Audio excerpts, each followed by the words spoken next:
ನಮಸ್ಕಾರ ಎಲ್ಲರಿಗೂ. ನಾನು ವಿಜಯ ಪಾಟೀಲ್. ನಾನು DSCRT ಪಾಠಗಳನ್ನು ಮಾಡ್ತೀನಿ. DSCRTಯಲ್ಲಿ ಸಮಾಜ ವಿಜ್ಞಾನ ಭಾಗ 2ರ ಪಾಠಗಳಿವು. 9ನೇ ತರಗತಿ ಸಮಾಜ ವಿಜ್ಞಾನ ಭಾಗ 2ರ ಪಾಠಗಳನ್ನು ನಾನು ಈಗ ಮಾಡ್ತಾ ಇದ್ದೀನಿ.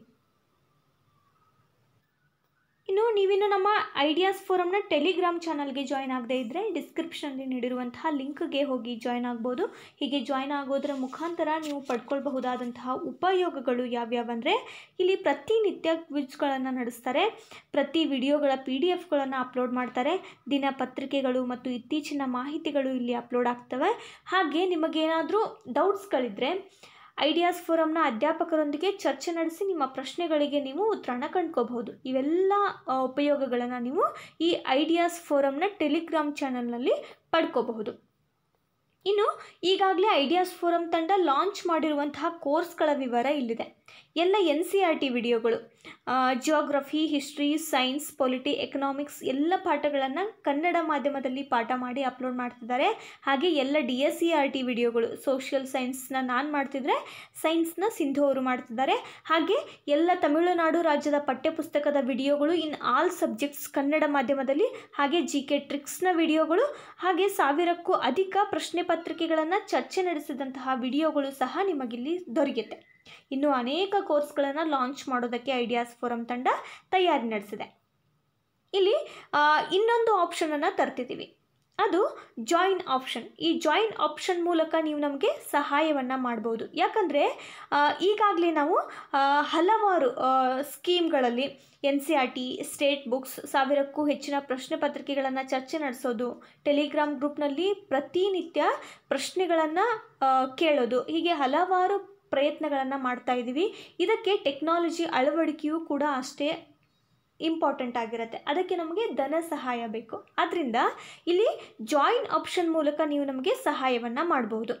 ಇಲ್ಲಿ ಸಬ್ಸ್ಕ್ರೈಬ್ ಬಟನ್ ಪಕ್ಕದಲ್ಲಿ ಜಾಯಿನ್ ಬಟನನ್ನು ನೀವು ಪ್ರೆಸ್ ಮಾಡೋದರ ಮೂಲಕ ಇಲ್ಲಿ 4 ಸ್ಕೀಮ್ಗಳಲ್ಲಿ ನೀವು ನಮಗೆ ಸಹಾಯ ಮಾಡಬಹುದು. ಶಿಶು 29, ಕಿಶೋರ್ 59, ತರುಣ್ 159, ಗೋಲ್ಡನ್ ಸಪೋರ್ಟ್ ಮಾಡೋರಾದರೆ 599 ರೂಪಾಯಿಗಳನ್ನು ನೀವು ಈ ಫೋನ್ಪೇ ಅಥವಾ ಗೂಗಲ್ ಪೇ ನಂಬರ್ಗೆ ಸೆಂಡ್ ಮಾಡಬಹುದು. 8748814920 ಈ ನಂಬರ್ಗೆ ನೀವು ನಮಗೆ ಅಮೌಂಟನ್ನು ಕಳಿಸಿ ಸಹಾಯವನ್ನು ಮಾಡಬಹುದು. ಈ ಅಮೌಂಟನ್ನ ನಾವು ನಮ್ಮ ಟೆಕ್ನಾಲಜಿ ಅಳವಡಿಕೆಗೆ ಉಪಯೋಗ ಮಾಡ್ಕೊತೀವಿ. ಹಾಗೆ ಹೆಚ್ಚಿಗೆ ಬಂದಂಥ ಹಣವನ್ನು ನಾವು ಬಡ ವಿದ್ಯಾರ್ಥಿಗಳ ಏಳಿಗೆಗಾಗಿ ಅಥವಾ ಅವರ ವಿದ್ಯಾಭ್ಯಾಸಕ್ಕಾಗಿ ಸಹಾಯವನ್ನು ಮಾಡ್ತೀವಿ. ಆದ್ದರಿಂದ ನಾವು ಸಹಾಯ ಮಾಡಿ ಅಂತ ನಿಮಗೆ ಕೇಳ್ಕೊತಿದ್ದೀವಿ. ಸಹಾಯ ಮಾಡೋಕ್ಕೆ ಆಗದೇ ಇರೋರು ಸಬ್ಸ್ಕ್ರೈಬ್ ಮಾಡೋದರ ಮೂಲಕ ನಿಮ್ಮ ಫ್ರೆಂಡ್ಸ್ಗಳಿಗೆ ನಮ್ಮ ವಿಡಿಯೋಸ್ಗಳನ್ನು ಶೇರ್ ಮಾಡೋದರ ಮೂಲಕ ನಮಗೆ ಬೆಂಬಲವನ್ನು ಸೂಚಿಸಬಹುದು.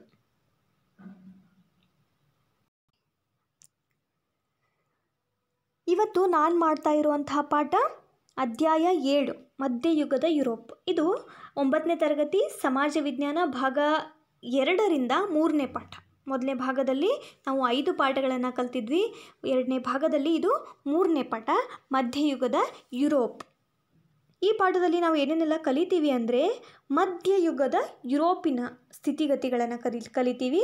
ಹಾಗೆ ಊಳಿಗಮಾನ್ಯ ಪದ್ಧತಿ ಅಂದರೆ ಏನು, ಊಳಿಗಮಾನ್ಯ ಪದ್ಧತಿಯಲ್ಲೇ ಇರುವಂತಹ ಹಲವು ರೂಪಗಳು, ಅದರ ಗುಣದೋಷಗಳು, ಹಾಗೆ ಊಳಿಗಮಾನ್ಯ ಪದ್ಧತಿ ಹೇಗೆ ಅವನತಿಯನ್ನು ಹೊಂದಿತು ಅನ್ನೋದನ್ನು ನಾವು ಈ ಪಾಠದಲ್ಲಿ ಒಂದೊಂದಾಗಿ ಕಲಿತಾ ಹೋಗ್ತೀವಿ. ಏನಾಗುತ್ತೆ, ಸಾಮಾನ್ಯ ಶಕೆ ಪೂರ್ವ 395ರವರೆಗೆ ಒಂದೇ ಆಗಿತ್ತು ರೋಮನ್ ಸಾಮ್ರಾಜ್ಯ. 395ರವರೆಗೂ ಒಂದೇ ಸಾಮ್ರಾಜ್ಯ ಆಗಿತ್ತು.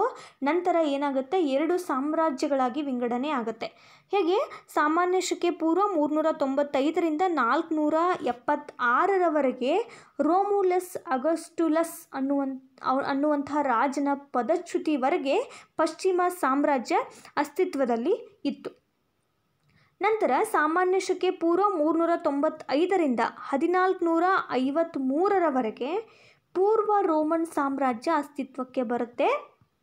ಪೂರ್ವ ರೋಮನ್ ಸಾಮ್ರಾಜ್ಯವನ್ನು ಬೈಜಾಂಟೈನ್ ಸಾಮ್ರಾಜ್ಯ ಅಂತ ಕರೀಲಾಗ್ತಾ ಇತ್ತು. ನಾವಿಲ್ಲಿ ತಿಳ್ಕೋಬೇಕು. ಸಾಮಾನ್ಯ ಶಕೆ ಪೂರ್ವ 395ರವರೆಗೆ ಏನಾಗಿತ್ತು, ರೋಮನ್ ಸಾಮ್ರಾಜ್ಯ ಒಂದೇ ಆಗಿತ್ತು. ನಂತರ ಏನಾಗುತ್ತೆ, 2 ಸಾಮ್ರಾಜ್ಯಗಳಾಗಿ ವಿಂಗಡಣೆ ಆಗುತ್ತೆ. 395ರಿಂದ 476ರವರೆಗೆ ಪಶ್ಚಿಮ ಸಾಮ್ರಾಜ್ಯ ಅಸ್ತಿತ್ವಕ್ಕೆ ಇತ್ತು. 475ಕ್ಕೆ ಪಶ್ಚಿಮ ಸಾಮ್ರಾಜ್ಯ ಅಸ್ತಿತ್ವವನ್ನು ಕಳ್ಕೊಳ್ಳುತ್ತೆ. ಸಾಮಾನ್ಯ ಶಕೆ ಪೂರ್ವ 395ರಿಂದ 1453ರವರೆಗೆ ಪೂರ್ವ ರೋಮನ್ ಸಾಮ್ರಾಜ್ಯ ಅಸ್ತಿತ್ವದಲ್ಲಿ ಇತ್ತು. ಅಂದರೆ ದೀರ್ಘಕಾಲದವರೆಗೆ ಅಸ್ತಿತ್ವದಲ್ಲಿದ್ದಂತಹ ಸಾಮ್ರಾಜ್ಯ ಅಂದರೆ ಅದು ಪೂರ್ವ ರೋಮನ್ ಸಾಮ್ರಾಜ್ಯ. ಅದನ್ನು ಬೈಜಾಂಟೈನ್ ಸಾಮ್ರಾಜ್ಯ ಅಂತ ಕರೀಲಾಗ್ತಾ ಇತ್ತು. ಸಾಮಾನ್ಯ ಶಕೆ ಪೂರ್ವ 5ನೇ ಶತಮಾನದಿಂದ 15ನೇ ಶತಮಾನದವರೆಗಿನ ಯುರೋಪಿನ ಮಧ್ಯಯುಗ ಅಂತ ಕರೀಲಾಗುತ್ತೆ.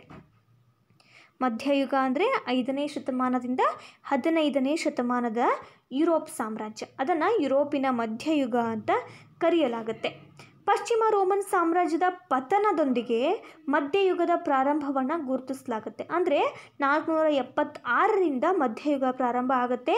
ಸಾಮಾನ್ಯವಾಗಿ ಟರ್ಕರ ಕಾನ್ಸ್ಟಾಂಟಿನೋಪಲನ್ನು ಸಾಮಾನ್ಯ ಶಕೆ ಪೂರ್ವ 1453ರಲ್ಲಿ ವಶಪಡಿಸಿಕೊಂಡಂತಹ ವರ್ಷವನ್ನು ಮಧ್ಯಯುಗದ ಕೊನೆ ಅಂತ ಭಾವಿಸಲಾಗುತ್ತೆ. ಅಂದರೆ ಪೂರ್ವ ರೋಮನ್ ಸಾಮ್ರಾಜ್ಯ ಅಸ್ತಿತ್ವವನ್ನು ಕಳ್ಕೊಂಡಿದ್ದು 1453ರವರೆಗೆ. ಅಂದರೆ 476ರಿಂದ 1453ರವರೆಗಿನ ಕಾಲವನ್ನು, 5ನೇ ಶತಮಾನದಿಂದ 15ನೇ ಶತಮಾನದವರೆಗಿನ ಶತಮಾನವನ್ನು ಯುರೋಪಿನ ಮಧ್ಯಯುಗ ಅಂತ ಕರೆಯಲಾಗುತ್ತೆ. ಇಷ್ಟು ತಿಳ್ಕೊಂಡ್ವಿ. ಈಗ ಮೊದಲಿಗೆ ಇಡೀ ಮಧ್ಯಯುಗವನ್ನು ಅಂಧಕಾರ ಯುಗ ಅಂತ ಕರೀಲಾಗ್ತಾ ಇತ್ತು. ಮಧ್ಯಯುಗ ಅಂದರೆ ಸಾಮಾನ್ಯ ಶಕೆ ಪೂರ್ವ 476ರಿಂದ ಸಾಮಾನ್ಯ ಶಕೆ ಪೂರ್ವ 1453ರವರೆಗೆ ಮಧ್ಯಯುಗ ಬರುತ್ತೆ. ಅದನ್ನು ಅಂಧಕಾರ ಯುಗ ಅಂತ ಕರೀಲಾಗ್ತಾ ಇತ್ತು.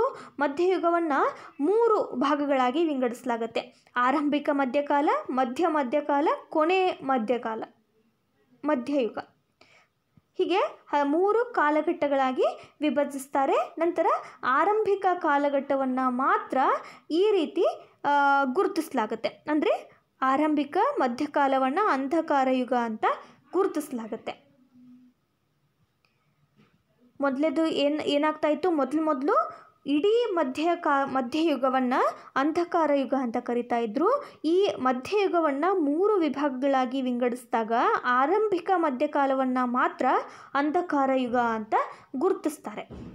ಗ್ರೀಸ್ನ ನಗರ ರಾಜ್ಯಗಳ ರೀತಿಯಲ್ಲೇ ರೋಮ್ ಸಹ ಪೆಟ್ರಿಷಿಯನ್ ಅನ್ನುವಂತಹ ಜಮೀನ್ದಾರಿ ಆಳುವ ವರ್ಗದ ಹಿಡಿತದಲ್ಲಿ ಇತ್ತು. ರೋಮ್ ಸಾಮ್ರಾಜ್ಯ ಹೇಗಿತ್ತು, ಪೆಟ್ರಿಷಿಯನ್ರ ಜಮೀನ್ದಾರಿ ಆಳ್ವಿಕೆಯಲ್ಲಿತ್ತು. ಹಾಗೆ ಗ್ರೀಸ್ ಕೂಡ ಪೆಟ್ರಿಷಿಯನ್ ಅನ್ನುವಂತಹ ಒಂದು ಜಮೀನ್ದಾರಿಯ ಆಳ್ವಿಕೆಯ ಹಿಡಿತದಲ್ಲಿತ್ತು. ಎಲ್ಲ ರಾಜಕೀಯ ಹಕ್ಕುಗಳನ್ನು ಸೆನೆಟ್ ಅನ್ನುವಂತಹ ಹೆಸರಿನಲ್ಲಿ ಇವರು ಕೇಂದ್ರೀಕರಿಸ್ಕೊಂಡಿದ್ರು. ಸೆನೆಟ್ಗಳು ಅಂತಂದರೆ ಇವು ನಿಯಮಗಳು. ಈ ನಿಯಮಗಳ ಆಧಾರದ ಮೇಲೆ ಅವರು ತಮ್ಮ ಹಿಡಿತವನ್ನು ಸಾಧಿಸ್ತಾ ಇದ್ರು. ರೋಮ್ನ ಬಡವರನ್ನು ಪ್ಲೆಬಿಯನ್ ಅಂತ ಕರೀಲಾಗ್ತಾ ಇತ್ತು. ಇವರಿಗೆ ಯಾವುದೇ ರೀತಿಯ ರಾಜಕೀಯ ಹಕ್ಕುಗಳಿರಲಿಲ್ಲ. ಇವರು ಗುಲಾಮರಾಗಿದ್ದರು. ರೋಮ್ನ ಬಡವರನ್ನು ಪ್ಲೆಬಿಯನ್ ಅಂತ ಕರಿತಾ ಇದ್ರು. ಅವರು ಗುಲಾಮರಾಗಿದ್ದರು. ಗುಲಾಮಗಿರಿಯ ಹೆಸರಿನಲ್ಲಿ ಆಳುವಂತಹ ಗುಲಾಮ ಒಡೆಯರು ಗುಲಾಮರನ್ನು ತಮ್ಮ ಖಾಸಗಿ ಆಸ್ತಿ ಅಂತ ಭಾವಿಸ್ಕೊಂಡಿದ್ರು. ಗುಲಾಮರ ಶ್ರಮವನ್ನು ಈ ಒಡೆಯರು ದೋಚ್ತಾ ಇದ್ರು. ಅವರ ಶ್ರಮಕ್ಕೆ ಅವರಿಗೆ ಪ್ರತಿಫಲವಾಗಿ ಏನು ಕೊಡ್ತಾ ಇರಲಿಲ್ಲ. ಅವರನ್ನು ತಮ್ಮ ಆಸ್ತಿ ಅಂತ ತಿಳ್ಕೊಳ್ತಾ ಇದ್ರು. ಪ್ರತಿ ಗುಲಾಮನು ಸಹ ಒಬ್ಬ ನಿರ್ದಿಷ್ಟ ಒಡೆಯನ ಆಸ್ತಿ ಆಗಿದ್ದ. ಗುಲಾಮರ ಕೆಲಸ ಅತ್ಯಂತ ನಿಷ್ಕೃಷ್ಟವಾಗಿತ್ತು. ಪ್ರತಿಯೊಂದು ಕೆಲಸವನ್ನು ಗುಲಾಮರಿಂದ ಮಾಡಿಸ್ತಾ ಇದ್ರು. ಚಾಟಿ ಏಟನ್ನು ಕೊಡ್ತಾ ಇದ್ರು. ಚಾಟಿ ಭೀತಿಯಲ್ಲೇ ಗುಲಾಮರು ಕೆಲಸ ಮಾಡಬೇಕಾಗಿತ್ತು. ಕಲೆ, ಸಂಸ್ಕೃತಿ, ತತ್ವಶಾಸ್ತ್ರದಂತಹ ಎಲ್ಲ ಗುಲಾಮರ ದುಡಿಮೆಯಿಂದಲೇ ಸಾಧ್ಯ ಆದದ್ದು. ಯಾಕಂದರೆ ಗುಲಾಮರು ದುಡಿತಾ ಇದ್ರು ಮತ್ತು ಗುಲಾಮ ಒಡೆಯರು ಬಿಡುವಾಗ್ತಾ ಇದ್ರು. ಈ ಬಿಡುವಿನ ಸಮಯದಲ್ಲಿ ಅವರು ಕಲೆ, ಸಂಸ್ಕೃತಿ, ತತ್ವಶಾಸ್ತ್ರಗಳನ್ನು ಇಂಪ್ರೂವ್ ಮಾಡಿಕೊಂಡ್ರು.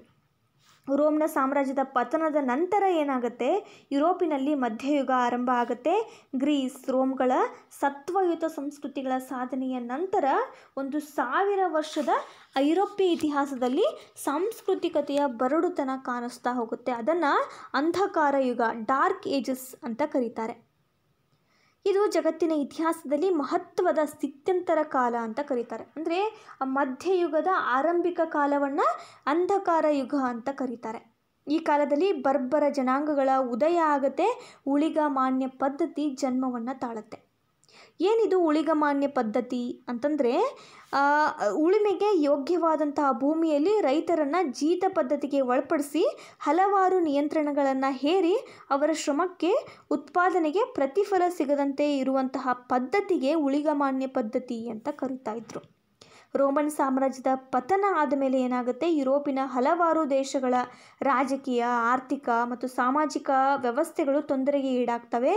ರೋಮ್ ಚಕ್ರವರ್ತಿಯಾದಂತಹ ಚಾರ್ಲ್ಮನ್ನ ಮರಣಾನಂತರ ಪರಿಸ್ಥಿತಿ ಇನ್ನಷ್ಟು ಹದಗೆಡುತ್ತೆ.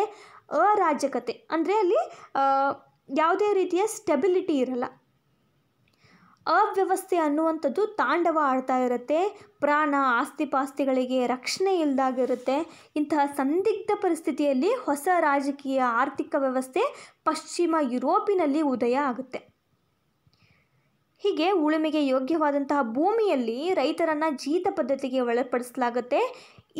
ಇವರ ಮೇಲೆ ಅನೇಕ ಬಗೆಯ ನಿಯಂತ್ರಣಗಳನ್ನು ಹೇರಲಾಗುತ್ತೆ. ಅವರ ಶ್ರಮಕ್ಕೆ, ಉತ್ಪಾದನೆಗೆ ಸರಿಯಾದ ಪ್ರತಿಫಲ ಸಿಗ್ತಾ ಇರಲಿಲ್ಲ. ಬಾಡಿಗೆಯನ್ನು ಇವರಿಗೆ ಹಣದ ರೂಪದಲ್ಲಿ ನೀಡುವಾಗಲೂ ಸಹ ಆಳುವಂಥವರು ಅಧಿಕಾರದ ದರ್ಪವನ್ನು ತೋರ್ತಾ ಇದ್ದರು. ಇದು ಉಳಿಗಮಾನ್ಯ ವ್ಯವಸ್ಥೆ ಅಂತ ಕರೆಸ್ಕೊಂತು. ಉಳಿಗಮಾನ್ಯ ವ್ಯವಸ್ಥೆ ರಾಜಕೀಯ ಮತ್ತು ಆರ್ಥಿಕ ತಳಹದಿಯಲ್ಲಿ ರೂಪಿತವಾದಂತಹ ಭೂಮಿಯ ಒಡೆತನದ ವ್ಯವಸ್ಥೆ ಆಗಿತ್ತು. ಮಧ್ಯಯುಗದಲ್ಲಿ ಯುರೋಪಿನ ಒಬ್ಬ ವ್ಯಕ್ತಿಯ ಸ್ಥಾನಮಾನಗಳು ಅವನು ಹೊಂದಿರುವಂತಹ ಭೂಮಿಯ ಪ್ರಮಾಣದ ಮೇಲೆ ನಿರ್ಧಾರ ಆಗ್ತಾ ಇತ್ತು. ಅಂದರೆ ಒಬ್ಬ ವ್ಯಕ್ತಿ ಎಷ್ಟು ಭೂಮಿಯನ್ನು ಹೊಂದಿರ್ತಾನೆ ಅಷ್ಟು ಹೆಚ್ಚಿನ ಸ್ಥಾನಮಾನ ಅವನಿಗೆ ದೊರೀತಾ ಇತ್ತು. ಅದಕ್ಕೆ ಕೇವಲ ಭೂಮಿಯೊಂದೇ ಆದಾಯದ ಮೂಲ ಆಗಿತ್ತು. ಸಹಜವಾಗಿ ಈ ಸಮಯದಲ್ಲಿ ರಾಜ ತನ್ನ ವ್ಯಾಪ್ತಿಗೆ ಬರುವಂತಹ ಭೂಮಿಯ ಒಡೆಯನಾಗಿರ್ತಾ ಇದ್ದ.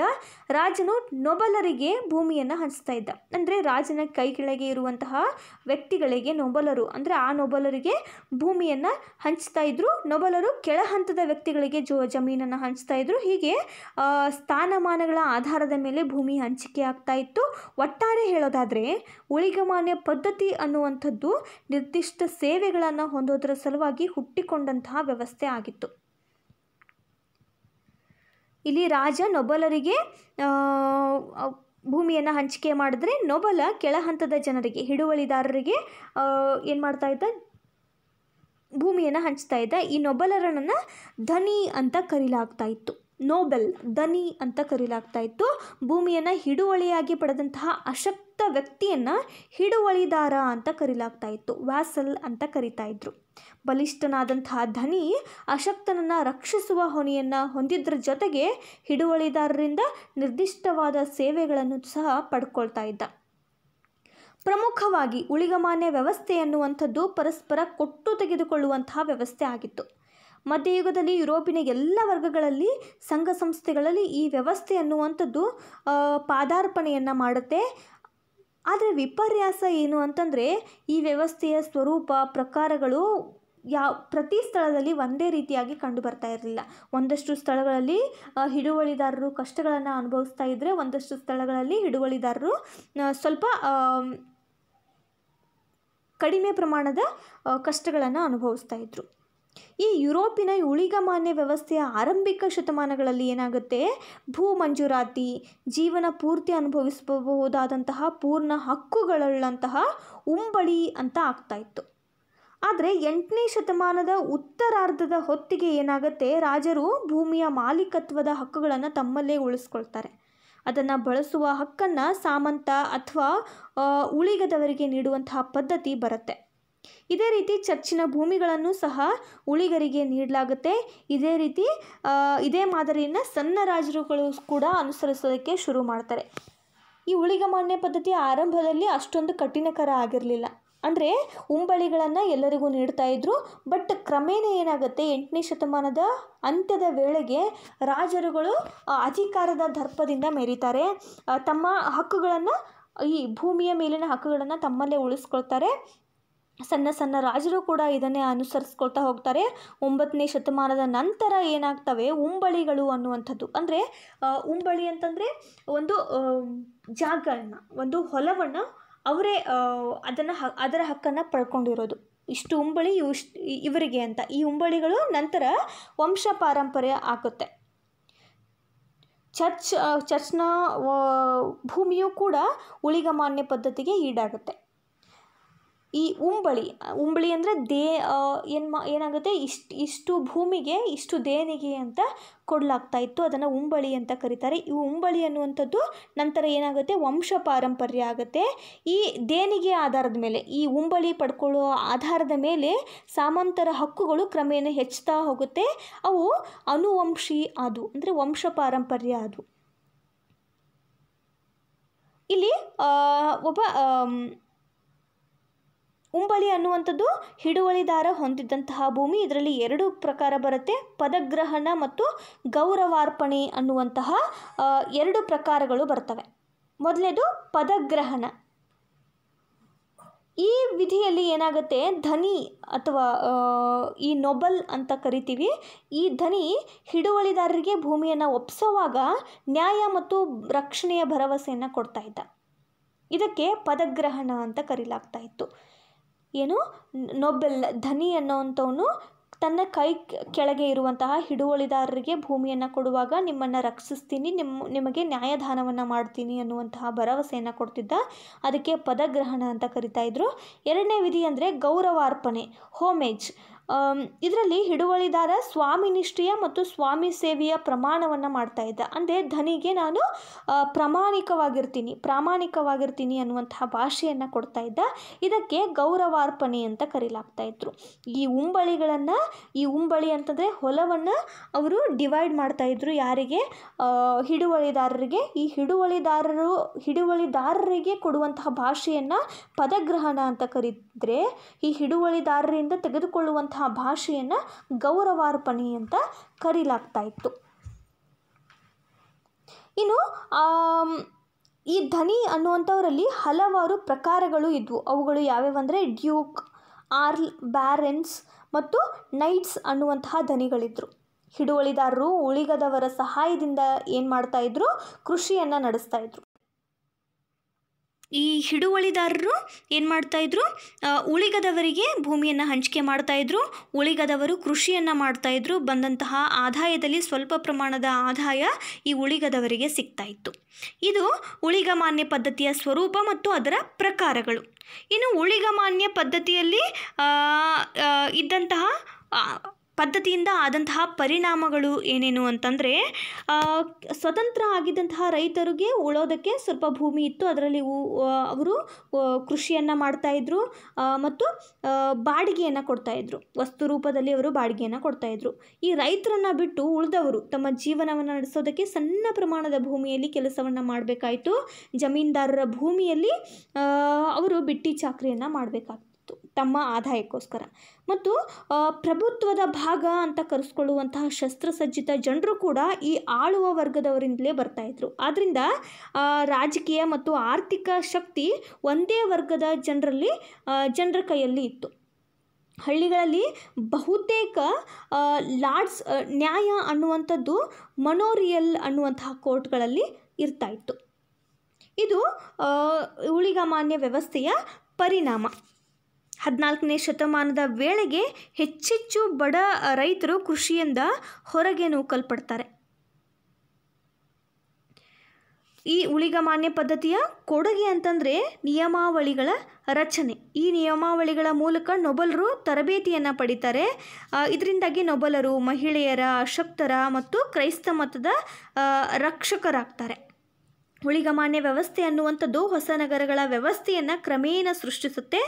ಇವು ವ್ಯಾಪಾರ ಮತ್ತು ಕರಕುಶಲತೆಯ ಕೇಂದ್ರಗಳಾಗ್ತವೆ. ಹೊಸ ವ್ಯಾಪಾರಿ ಸಂಘ ಸಂಸ್ಥೆಗಳು ಅಸ್ತಿತ್ವಕ್ಕೆ ಬರ್ತವೆ. ಇವು ಪಾಸಿಟಿವ್ ಪರಿಣಾಮಗಳು. ಮಿಲಿಟರಿ ಸೇವೆ ಹಿಡುವಳಿದಾರರನ್ನು ಸಹ ಅವಲಂಬಿಸಿತ್ತು. ಅವರಿಂದ ಆಳುವ ವರ್ಗ ಮನ ಬಂದಂತೆ ಅಧಿಕಾರ ನಡೆಸೋದಕ್ಕೆ ತೆರೆ ಬಿತ್ತು. ಮನುಷ್ಯನ ಹಕ್ಕು ಬಾಧ್ಯತೆಗಳನ್ನು ಜನರು ಮನೆಗಾಣ್ತಾರೆ. ನಿಯಮಾವಳಿಗಳ ರಚನೆಯ ಬಗ್ಗೆ ಅರಿವು ಮೂಡುತ್ತೆ. ಹೊಸ ವ್ಯಾಪಾರಿ ಸಂಘ ಸಂಸ್ಥೆಗಳು ಹುಟ್ಕೊಳ್ತವೆ. ಉನ್ನತ ಪ್ರಭು ವರ್ಗಗಳು ಇಲ್ಲಿ ಹುಟ್ಕೊಳ್ತವೆ. ಇದು ಊಳಿಗಮಾನ್ಯ ವ್ಯವಸ್ಥೆಯ ಪರಿಣಾಮಗಳು. ಇನ್ನು ಊಳಿಗಮಾನ್ಯ ಪದ್ಧತಿಯ ಅವನತಿ ಹೇಗಾಗುತ್ತೆ? 14ನೇ ಶತಮಾನದ ಮಧ್ಯಭಾಗದಲ್ಲಿ ಏನಾಗುತ್ತೆ, ಯುರೋಪಿನ ತುಂಬ ಸಂಭವಿಸಿದಂತಹ ವ್ಯಾಧಿಯಿಂದ ಏನಾಗುತ್ತೆ, ಸುಮಾರು 3.5 ಕೋಟಿ 3.5 ಕೋಟಿ ಅಂದರೆ ಒಟ್ಟು ಜನಸಂಖ್ಯೆಯ 1/3 ಭಾಗದಷ್ಟು ಜನ ಸಾಯ್ತಾರೆ. ಇದನ್ನು ಬ್ಲ್ಯಾಕ್ ಡೆತ್ ಅಂತ ಕರೆಯಲಾಗುತ್ತೆ. ಇದನ್ನು ಚರಿತ್ರೆಯಲ್ಲಿ ಬ್ಲ್ಯಾಕ್ ಡೆತ್ ಅಂತ ಕರೀತಾರೆ. ನಂತರ ಏನು ಬರುತ್ತೆ, ಫ್ಲೇಗ್ ರೋಗ ಬರುತ್ತೆ. ಈ ಫ್ಲೇಗ್ ರೋಗ ಪದೇ ಪದೇ ಸಂಭವಿಸಿ ಪರಿಸ್ಥಿತಿಯನ್ನು ತೀವ್ರವಾಗಿ ಮಾಡುತ್ತೆ. ಇದರಿಂದ ಗೇಣಿಗಳು ಕಡಿಮೆ ಆಗ್ತವೆ, ಆದಾಯ ಕುಸಿಯುತ್ತೆ, ಆಹಾರಕ್ಕೆ ಬೇಡಿಕೆ ಕಡಿಮೆ ಆಗುತ್ತೆ, ಕೃಷಿ ಆದಾಯವೂ ಕೂಡ ಕಡಿಮೆ ಆಗುತ್ತೆ. ಈ ಬ್ಲ್ಯಾಕ್ ಡೆತ್ನ ನಂತರ ಏನಾಗುತ್ತೆ, ಶ್ರಮಿಕರ ಕೊರತೆಯಿಂದ ರೈತರು ಪ್ರಬಲರಾಗ್ತಾರೆ.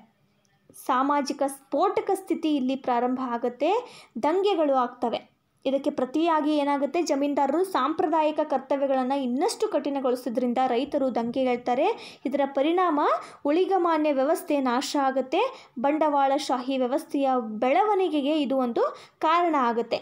ಇದು ಉಳಿಗಮಾನ್ಯ ಪದ್ಧತಿಯ ಅವನತಿಯ ದಾರಿ.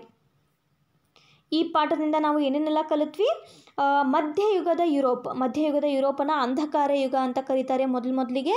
ನಂತರ ಆ ಮಧ್ಯಯುಗವನ್ನು ಡಿವೈಡ್ ಮಾಡಿದಾದ್ಮೇಲೆ ಆರಂಭಿಕ ಮಧ್ಯಯುಗವನ್ನು ಅಂಧಕಾರ ಯುಗ ಅಂತ ಕರೆಯಲಾಗುತ್ತೆ. ನಂತರ ಉಳಿಗಮಾನ್ಯ ಪದ್ಧತಿ ಅಂದರೆ ಏನು, ಉಳಿಗಮಾನ್ಯ ಪದ್ಧತಿಯ ವ್ಯವಸ್ಥೆ ಹೇಗಿರುತ್ತೆ, ಅದರ ಸ್ವರೂಪ ಏನು, ಅದರ ಮುಖ್ಯ ಪ್ರಕಾರಗಳೇನು ಮತ್ತು ಉಳಿಗಮಾನ್ಯ ಪದ್ಧತಿಯ ಪರಿಣಾಮಗಳೇನು, ಹಾಗೆ ಉಳಿಗಮಾನ್ಯ ಪದ್ಧತಿಯ ಅವನತಿ ಹೊಂದಿತ್ತು ಹೇಗೆ ಅನ್ನೋದನ್ನು ನಾವು ಈ ಪಾಠದಿಂದ ಕಲಿತ್ವಿ. ಈ ಪಾಠ ನಿಮಗೆ ಅರ್ಥ ಆಗಿದ್ರೆ ಲೈಕ್ ಮಾಡಿ, ಶೇರ್ ಮಾಡಿ ಮತ್ತು ಸಬ್ಸ್ಕ್ರೈಬ್ ಮಾಡಿ. ಮುಂದೆ ಮತ್ತೊಂದು ಪಾಠದೊಂದಿಗೆ ನಾನು ನಿಮ್ಮ ಜೊತೆ ಬರ್ತೀನಿ. Thank you.